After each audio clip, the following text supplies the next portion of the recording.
Hello everyone, and welcome to Shining Song Starnova.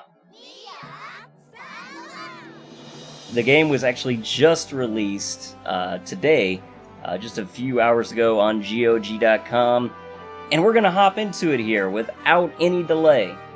This is going to be a bit of a shorter episode, I believe, because I have to go to work in a few minutes, but I did want to hop in on this. Since I have returned to the channel and I don't want to fall off the wagon immediately. Let's do this. Okay, so we can download H stuff from Dinpasoft. I'll probably do that later, just because it does say additional stories. I don't know if there's actually any content we'd be missing from that, because otherwise it just makes it more of a hassle for me to edit, but I'll probably download it anyway. Let's go ahead and get rid of this right here. Can I not get rid of this? Shift tab does not get rid of it. Huh. Oh well. Alright, let's get started. Okay. Mouse over to the side for the menu.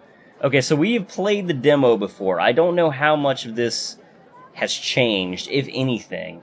But I figured that we would just start fresh. We'll see how much, if anything, has changed, and take the game as it comes. It's been almost a year since I played the demo anyway, so I need the refresher. So, let's do it. A vast sea of neon glow sticks continued to infinity. I remember this scene, though. Attendees filled the performance hall. Legions of otaku, dressed in bright pink robes, adorned with pin buttons of their chosen idols, stood at the front row, anticipating the coming moment of rapture. Idol! The word originally referred to sculptures made of precious metals or wood, worshipped by early humans as pious icons. But in more recent times, a new religion had usurped the old gods. A religion which erected its chapels of decadence in the holy land of Akihabara, and levied the tithe eagerly paid by men desperate to believe that a better place existed than their sad lots. The stage lights turned on. Enormous speakers boomed the new gospel as young girls clad in black and navy skirts and tops ran onto the stage.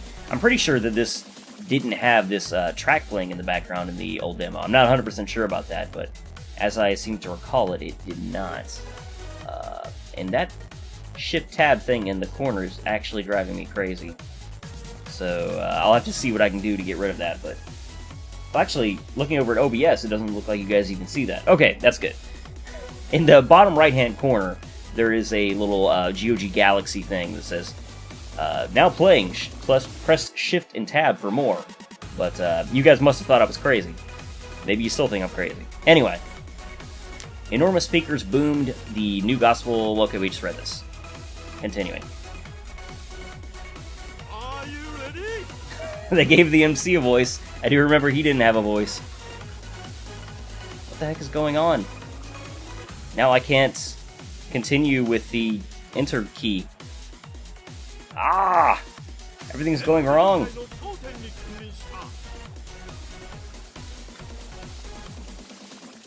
Okay, give me 1 second, guys. This is going great. Okay, so I'm going to try this fresh, because I can't even continue pressing the enter key, and if I have to use my mouse cursor is going to be in the way of the video the whole time, because I have it set to capture the cursor at the moment. So let's try this again. Please, GOG, I never use your service, your Galaxy service at least. I've had a GOG account for a long time, but okay, so the game is restarted. Let's make sure the window captures properly. Please, Starnova. Please.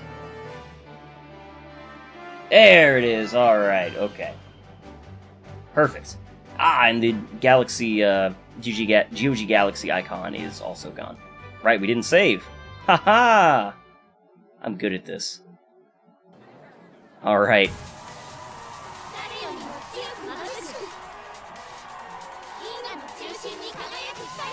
Okay, so they gave, what was their name? Quasar, I think? They gave them voices, too.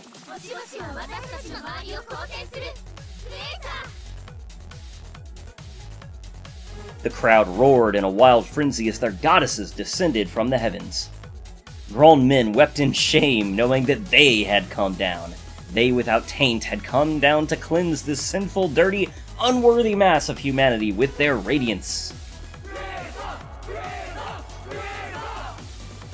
The men raised their glow sticks on high, prepared to close their eyes eternal and rise skyward into salvation.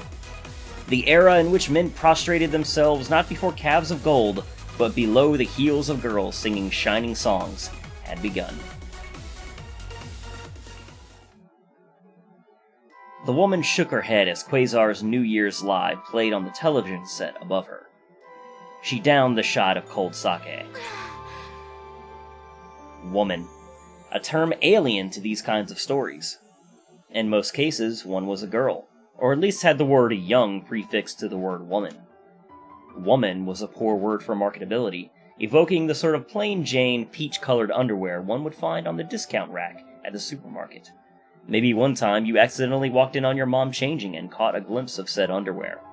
That's such a strange line. In other words, completely unexciting. Girl, on the other hand, turned men's eyeballs. With the proper intonation, that single word could fill a man's gut with both excitement and unease, restlessness and desire. How skittish men turned upon that singular word in all its suggestiveness. Everywhere the mythos of girl saturated the lives of men, she looked down from billboards on top of buildings, spoke to them through speakers, teased them through letters in a magazine.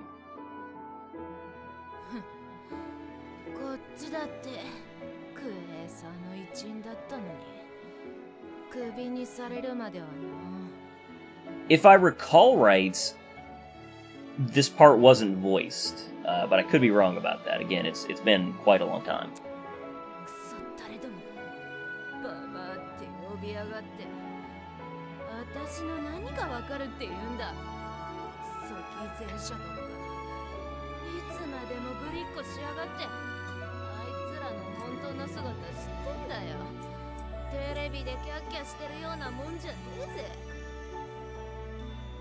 She went on drunkenly, mostly to herself.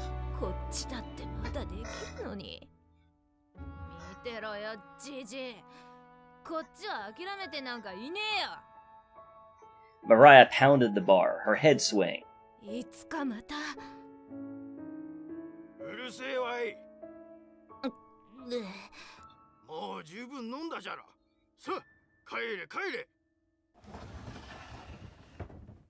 The sliding door slammed shut behind Mariah as the barman tossed her out into the winter street. She bent down and lit a cigarette.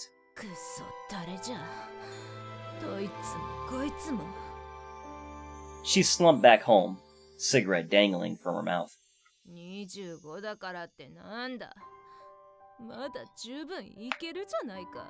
Ugh. Like 25 is old.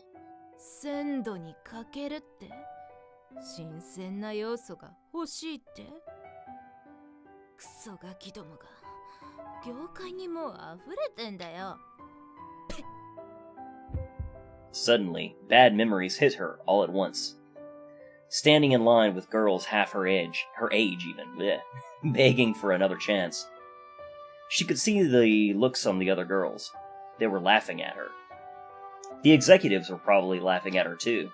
Everyone must have thought she had gone mad. Her stomach turned with humiliation and rage. She kicked a telephone pole.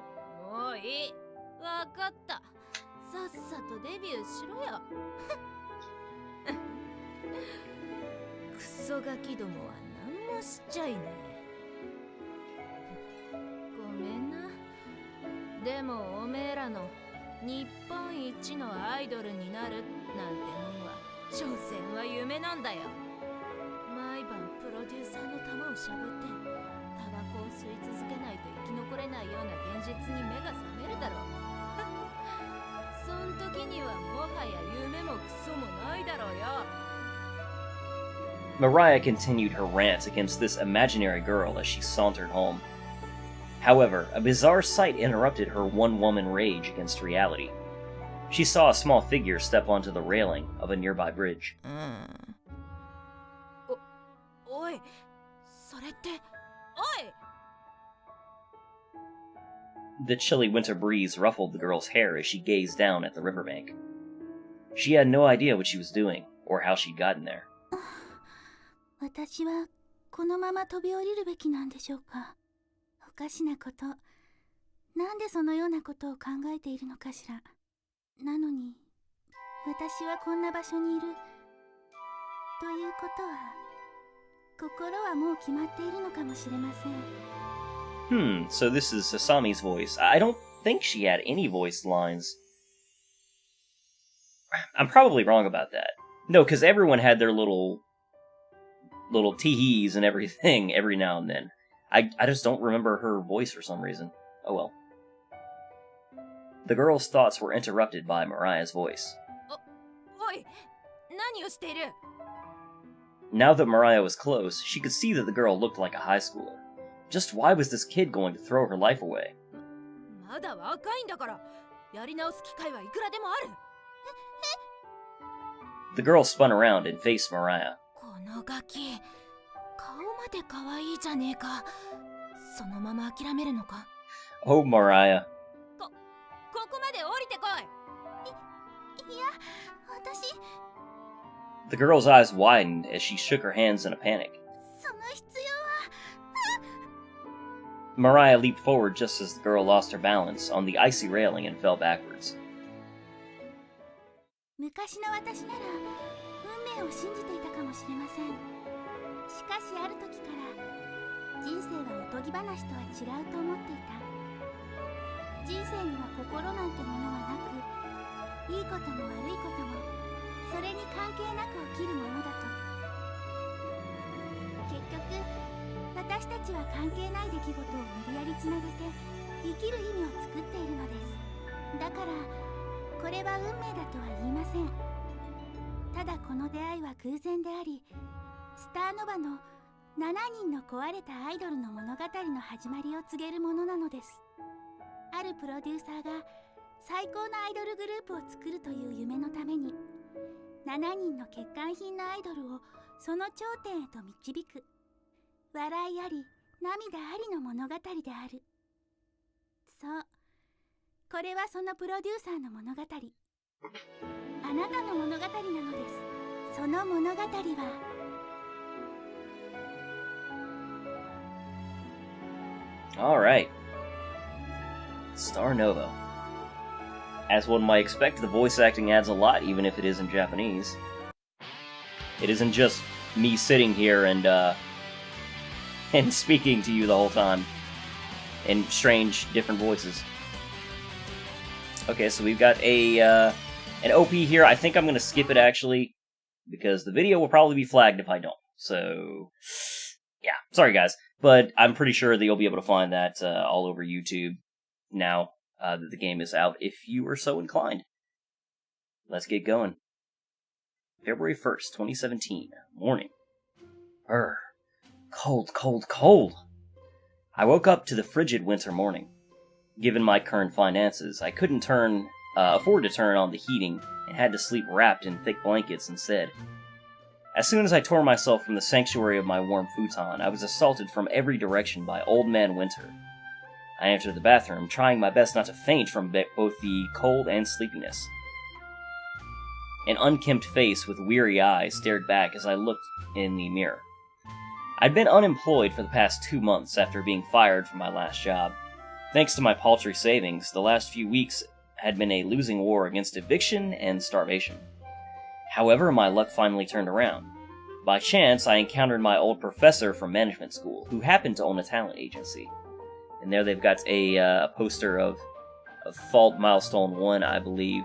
It's like the characters dressed up as idols or something. That's another game I should consider at some point playing, because I do own them, and I've played a little bit of the first Fault game, and it was really interesting. But I would butcher the pronunciation of everything in that game, which is one of the main reasons why I haven't played it and still hesitate to play it, but I digress. Let's continue. Actually, did I read that last line? My luck finally turned around by chance. I encountered an old professor from management school who happened to own a talent agency. Starting today, I was going to be a producer at Shining Productions, where I could once again manage a group of idols. That was my dream, to become the producer of Japan's greatest idol group. How original. That was why last year I started working as a manager at Golden Calf Productions, Japan's premier talent agency. Golden Calf was manufactured girls into stars. Today, the idols of Golden Calf regularly appeared on television and consistently filled every concert with attendees. Not only that, but Golden Calf had substantial ties to media corporations, as well as the Japanese government. You could call it Japan's #1 idol corporation. I thought I was finally a step closer to realizing my dream when I was hired by Golden Calf last year. However, that dream was abruptly cut short when I was fired due to a certain incident. Ever since then, my life had been a nightmare. I shook my head and cleaned myself up with a razor. But now that nightmare was going to end. I was going to grasp this second chance and become an idol producer once more. Gathering my energy, I shook myself awake and left my apartment. After a bit of a walk, I arrived at the Shining Productions office. I couldn't help but be somewhat taken aback by the crumbling tenement. Frankly, the apartment was largely a dump, with cracking concrete walls and faded windows, half of which were covered up with plywood. For a while, I was left wondering if I was even at the right location. However, upon closer inspection, a row of faded and peeling stickers spelled out Shining Productions on the second floor window. I swallowed my apprehension and went upstairs, only to be greeted with a cramped office. Hello? I looked around for anyone else. A tiny girl who looked about 14 years old poked her head out from behind a rolling whiteboard. Oh man, that greeting. Is this Shining Productions? I'm the new producer. The girl suddenly scrambled to attention.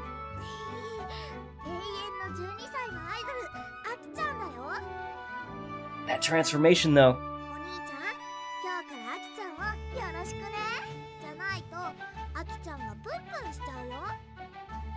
What the hell was this sudden 180 personality shift? Ugh, I see. I opened up the portfolio President Okada gave me yesterday. Sure enough, I found Kashiwagi Aki listed as one of the talent candidates for Shining Productions. Kashiwagi Aki, 18 years old, was a child model, then became an idol at the tender age of 12.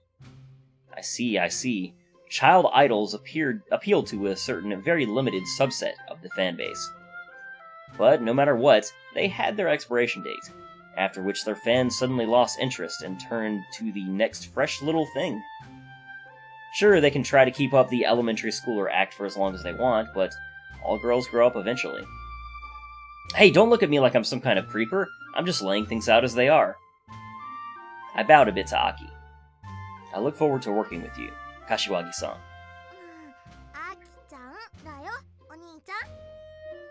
Yeah. Well, let's see how long she can keep up with the whole I'm just a stupid kid tee-hee act. The most important thing was to not get caught up in the act yourself. Never forget that these girls are thinking only of themselves. The entertainment industry was a dog-eat-dog world. At the end of the day, what mattered was getting ahead in the rat race. The whole I'm just a weak little girl you need to protect act was for their own benefit.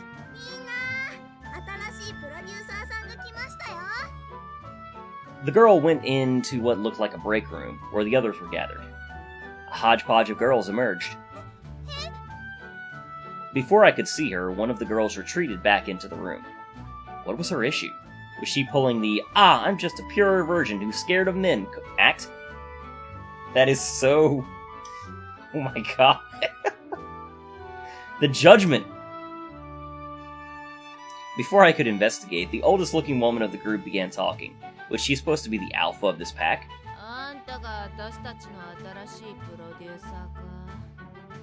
Shit, she stank of tobacco and booze! She swaggered side to side as if she was drunk. In fact, given her stench, I wouldn't at all be surprised if she was drunk. ゴールデンカーフのお偉いさんだったかなんか知らねえけどさ。いいか、この子たちに指一本も触れさせねえからな。男なんてみんな同じさ。私たちのことを散々家畜扱いして自分の金を稼ぐためだけに振り回しやがって。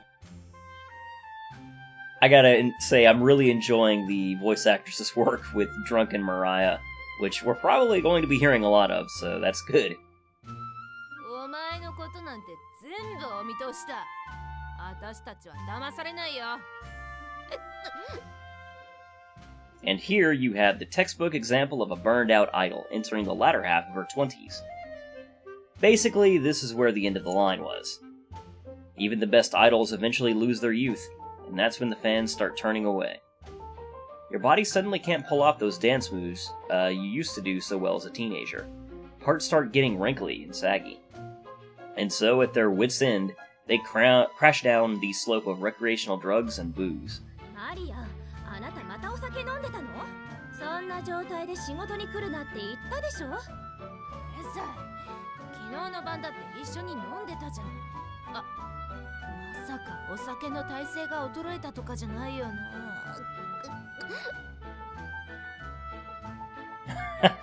I like the little shove there. The blonde girl pushed Mariah back into the break room, then returned. 渡辺ジュリー、母は日本人で父はアメリカ人よ。よろしくね、プロデューサーさん。A hafu. Idols of mixed ancestry tend to excite fans the same way as exotic animals do at zoos. I forgot about how judgmental this guy was. Blondie emanated a powerful aura about her, as if she expected to be treated like royalty. Just as expected from an idol, huh? After all, American girls had reputations for being more wild. So just let the imagination of their fan base run wild, and they can conjure up all sorts of unimaginable scenarios in their heads about this and that. Sometimes, guys get tired of jerking off to the same old Japanese face and want something more unique, something they need to tame first. Hey, like I said, I'm just laying it out as it is. I'm just doing my job here. Yes, I'm sure that thinking about the the masturbation habits of your audience is definitely part of your work. I'm not here to make friends out of my coworkers. I'm here to make them commercially successful. やっほー、はじめまして、P 君、田辺夏希です。でもなったって呼んでや。関西からやってきた田舎娘やったけど、今はもうすっかり都会のアイドルやで。よろしゅ。 Country girl from Kansai was right. She seemed more at home in front of a pickup truck on a dirt road farm than dancing on a stage. Her skin was tan brown, as if she'd spent her entire childhood picking rice in fields or something. What was a girl like that doing in Tokyo, trying to become an idol? I guess nowadays girls with defects were considered moe too, but turning a country bumpkin into an idol? No matter how you spun it, this was going to be a hard sell. I turned my attention to the other two girls. あらあら、ひょっとしてこっちを見ているのかしら？プロデューサー君、私のことがねむねむってお呼びくださいね。趣味は編み物とお料理とお掃除かな。みんなによくドロいって言われますが、そんなこと気にせず一緒に頑張りましょう。 What a stereotypical opening. In fact, she was pretty much the conventional image of an idol. Except for the heart-shaped tongue she has going on. That's a little freaky. Just a little airheaded domestic submissive, and just look at those melons dangling from her chest. This frickin' guy, man.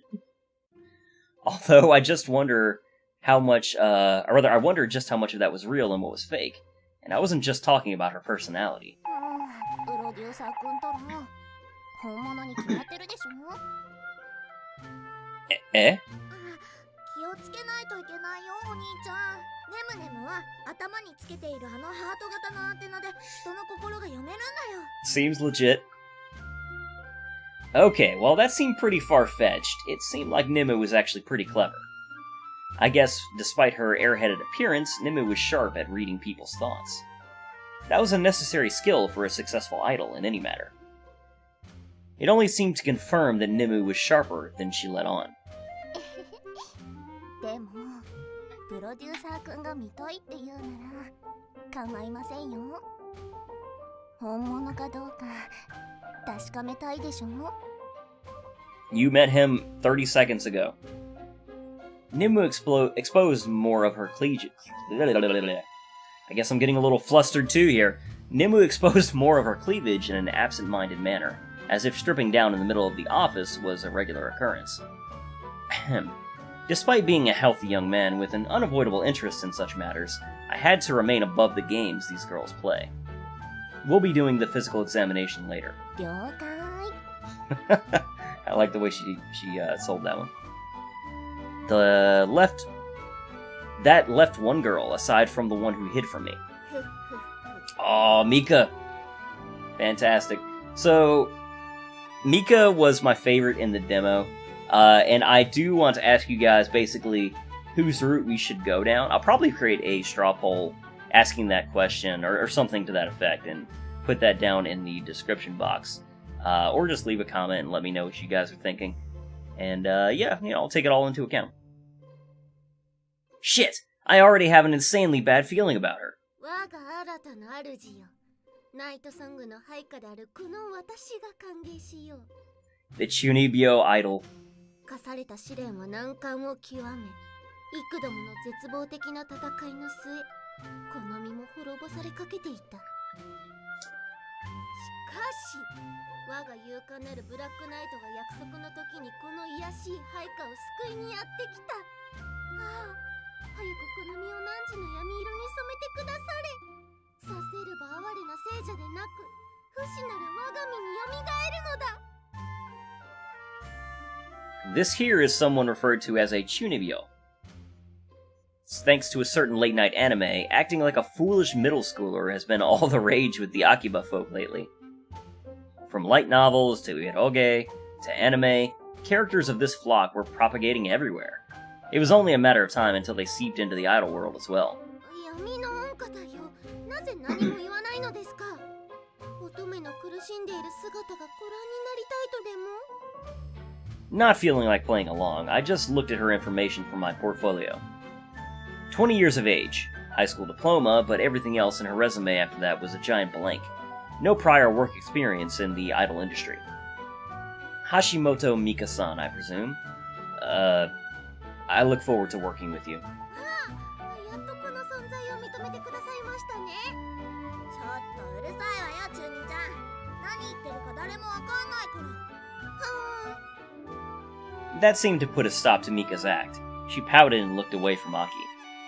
The two of them didn't get along. I'll have to be careful. Well, that was everyone for now. で、ササちゃんは？ Aki peered into the break room and pulled her out. This girl! She was the one from that incident. The one that got me fired from Golden Calf. No wonder she hid herself the instant she saw me. What was she doing here? Come to think of it, she most likely got fired after what happened too. Did she sign on with Shining Productions after that? This coincidence was too convenient. Most likely the professor purposefully hired both of us to work together, precisely knowing the details of that incident. That would explain why a fired producer like me was suddenly hired out of the blue for this agency. So, the professor played a fast one on me, huh? I rubbed the back of my head in frustration. No.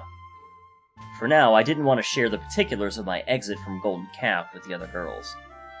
Shimazaki Sasami-san, I look forward to working with you. こちらこそよろしくお願いします、プロデューサーさん。 With that said, Sasami retreated behind the other girls. ササちゃんはいつもシャイなんだから。それだとアイドルになれないよ。ごめんなさい。 With that, the self-introductions were over. As if on cue, President Okada walked through the door. Good morning. Oh wait, that's everyone, not Okada. Good morning, Professor. Ah, good morning, everyone. My apologies for my tardy arrival. It appears you girls have already met your new producer. President Okada introduced me once more to the girls. Nishiyama-kun is a former student of mine. While he's still young, he is a diligent worker who will do everything in his power to turn everyone into successful idols. Please work hard together. I'm counting on each and every one of you. As I said, starting from today, I'll be Shining This is not Okada. I'm counting on each and every one of you. As I said, starting from today, I'll be Shining Productions' new producer. Even though we're starting from scratch, I want to accomplish big things together. I understand all of you applied to become talents at our agency. Before we formalize your work contract, there are certain criteria to be met. First, we'll begin with physical examinations, followed by individual interviews. We're still a small agency, so in the end, you are our only applicants. Please do your best to relax and convey your natural personality. Oh, okay, so we're back to very limited voice acting. Okay. So I guess I will be be reading a lot of the girls' lines. Here we go. Oni-chan's sure a pervert wanting to see Aki-chan the way she was born the first day on the job. Idiot! We'll be wearing swimsuits, obviously. While you're preparing for the examination, please also take your measurements. Of course, they will be kept confidential, so feel at ease. We'll use these measurements to prepare your stage uniforms, so do your best to get accurate results. Now, does this place have a changing room? I looked around and found nothing of avail. Time for the producer to vacate! With a grin, Natan carted me out of the office, into the cold hallway. I guess that meant no. Julie stood on her tippy toes and grabbed a cardboard box from the top of a steel shelf. Be careful! While Mariah was the tallest of the bunch, it was clear from her drunken swaying that she lacked the capacity to grab the box. Looks like this is where the swimsuits are. Julie opened the box and, sure enough, saw a set of swimwear inside. Aki dropped a coil of measuring tapes onto the table. Yahoo! One moment. Excuse me.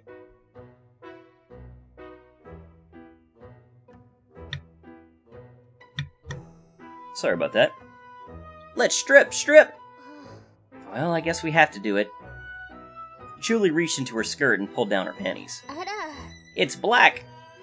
What? What's wrong with black? We got the pure, just white mosaic. That amuses me. Well, hey, at least I don't have to censor it myself. Nimu's behemoth chest spilled out as she unclipped her bra. They're like two watermelons. Nimu stuck out her tongue as she wrapped a measuring tape around her memories. I bet you Nimu's chest is wider than my butt. Listen up, girls. Mariah interrupted the girls' tomfoolery. That new producer's up to no good. I recognize his face back from when I was with Golden Calf. Even though we never talk personally, all the men who work there are the same. He'll sucker us in with big promises like we'll be famous and have millions of fans. He'll probably go on and on about how he can get us lives and how great the idols he produces turn out. And then he'll make us sign a bunch of fishy contracts. And that's when the nice guy act will end. He'll force us to do this and that, topless photo shoots, make us eat bugs on live television, and that's just the tip of the iceberg. Who knows what new punishment game they'll devise next. And after he's through with us, he'll just cut us loose and say things like, "You're just not fresh enough anymore." Away from the eyes of the producer, Aki's personality had completely transformed. We all know Mariah's not cut out for this sort of work. What's wrong with putting ourselves out there? I say bring on the revealing photo shoots. I'll pose with my boobs cupped in my hands 1,000 times if it means I get to stand on a stage. An idol who's scared of fan service doesn't deserve to be an idol at all. Just because Mariah screwed up her shot to become an idol doesn't mean she has to ruin it for the rest of us.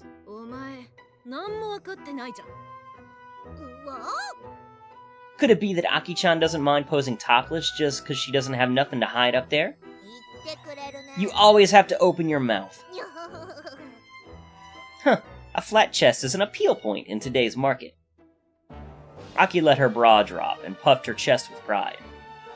True enough, her chest was nothing to write home about.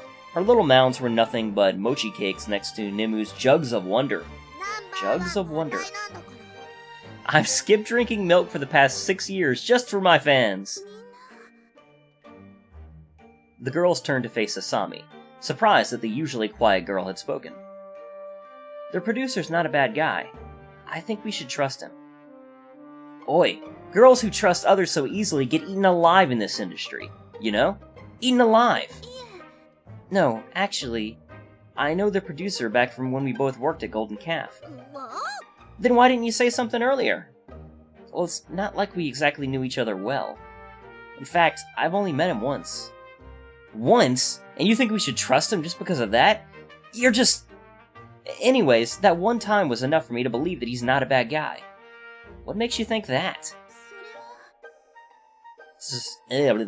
Sasami's voice trailed off. "Maybe Sasa-chan confessed to the producer that one time." "No, that's not it, Natan." With that, the girls finished putting on their swimsuits and measuring themselves, their discussion left unresolved. Okay, guys, and I've got to get ready for work, because I have very little time left, so this is where we were going to have to end today's episode. Alright, so I think this is going to be a fun game. It's going to have plenty of lighthearted, silly scenes like this, I expect, but it does say, kind of reading over the summary of the game, it does mention that it's a game kind of about the underbelly of the idol industry, so I do expect there to be, some drama with the girls and such as that, which of course would vary depending upon the route. With that said, of course, do let me know which girl you guys are interested in, so, if there is an overwhelming majority of interest for a particular girl, then I may stray that way. My particular interest is in Mika for a first time through, but let me know what you guys think, and I may head in that direction instead. So that'll do it for today's episode. Thank you very much for watching, and I will see you guys next time.